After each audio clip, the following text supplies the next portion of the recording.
Councilmember Weimer? I guess I have a couple of questions, probably for Karen.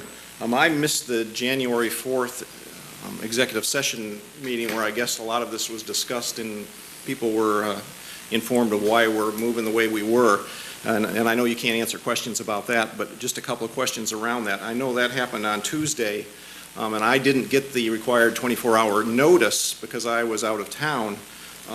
But I did find out kind of late in the game and asked that the meeting be postponed till Thursday. And my understanding from council staff was that the majority of council anyway agreed that that would be fine to wait till I got back Thursday so I could be part of that meeting. But you had said that we couldn't wait, that it had, the meeting, the executive session had to happen on that Tuesday.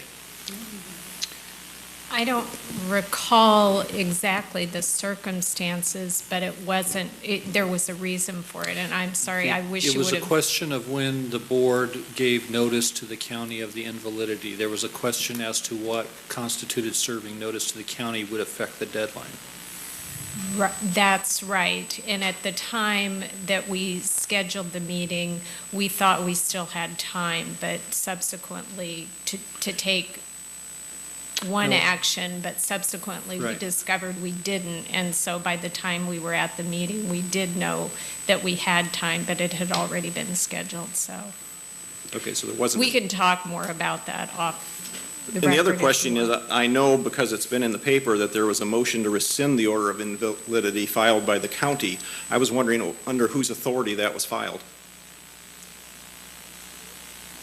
I'm not sure what Well, the council never voted to file such a motion. I was wondering if Mr. McEachran asked that to be done, or if it was the executive, or whose authority that motion was filed. Well, I represent the county, and while I did have guidance on that issue from my client, I can make those decisions as the representative of the county.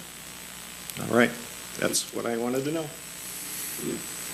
Any other questions or discussion on the interim moratorium? Councilmember Brenner? I think some of this stuff, I mean, you can do it.